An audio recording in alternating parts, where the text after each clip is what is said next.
What's up, everybody? It's your boy Kenny Okoye, and welcome back to another video, bro.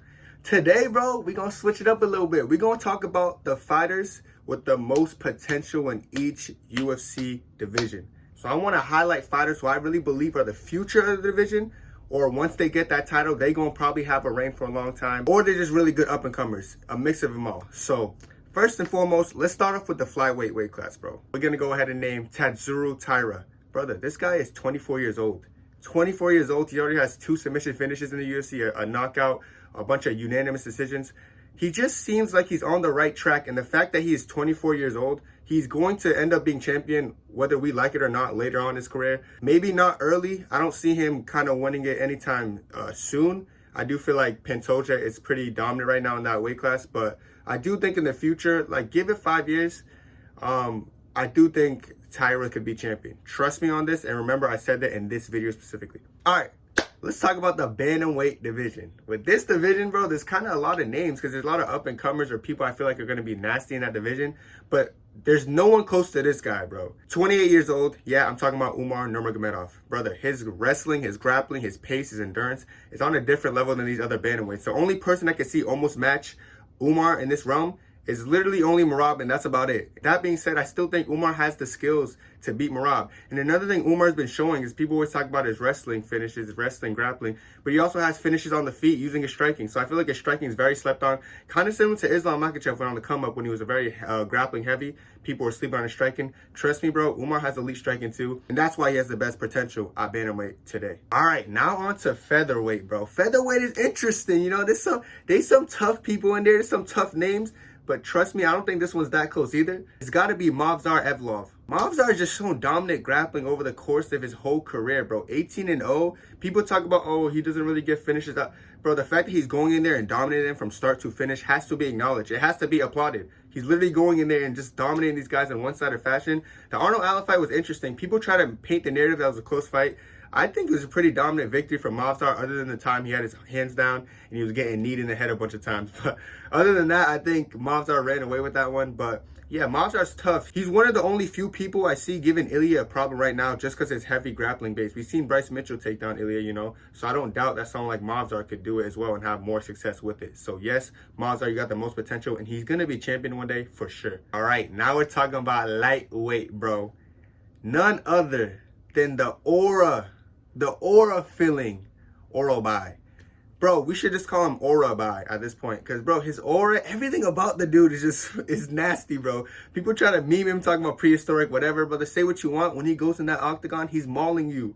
He's shown good striking. He's going good pace, good endurance, good wrestling. What people don't understand is he wrestles a lot, like from start to finish. In his last fight, people try to paint the narrative that he gassed. No, he was wrestling a lot. He was in some wild exchanges.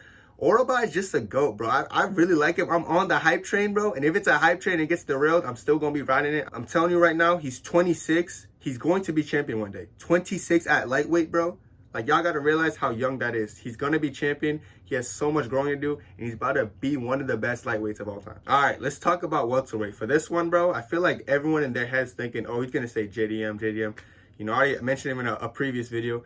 But, yeah. But I do think the guy with the most potential, love him or hate him, it's probably Ian Gary. His performance against Jeff Neal was pretty convincing. If you look at the way Shavkat fought Jeff Neal, Shavkat took a lot more damage. I feel like Ian Gary was a lot more intelligent in his striking and just picked him apart.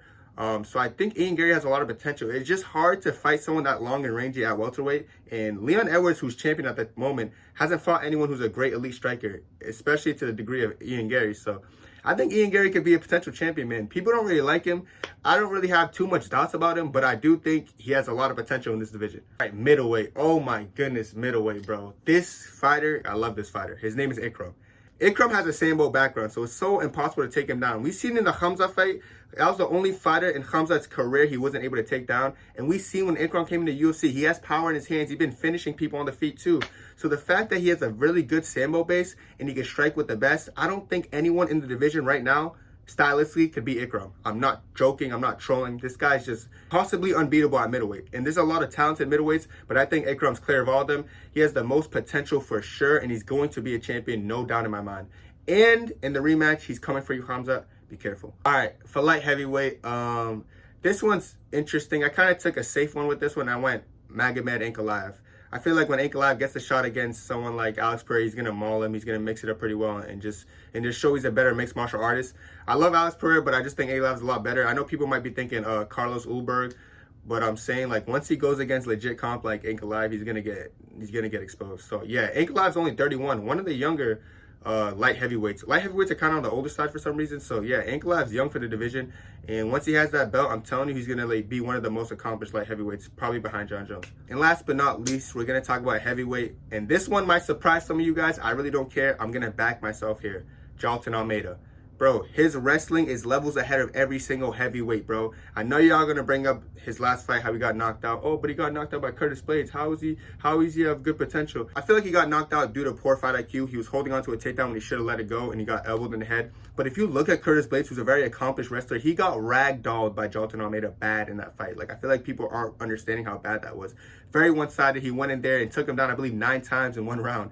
Bro, this is Curtis Blades, one of the best wrestlers at heavyweight. Probably only behind John Jones in wrestling. So yeah, the fact that he could do that to a great wrestler like that, I see him doing that to literally every single heavyweight. And the fact that he's 32, which is very young for a heavyweight, honestly, especially in the UFC, I feel like he's going to be champion one day. And stylistically, he's a nightmare for a lot of fighters. So Jailton Almeida, definitely dangerous, great potential. Don't sleep on him. All right, guys, that's it for me. Thanks for watching. Make sure to like, comment, subscribe, chat. We are growing. Thanks for helping me hit 1K, chat. We on the way up, and we going to still keep going.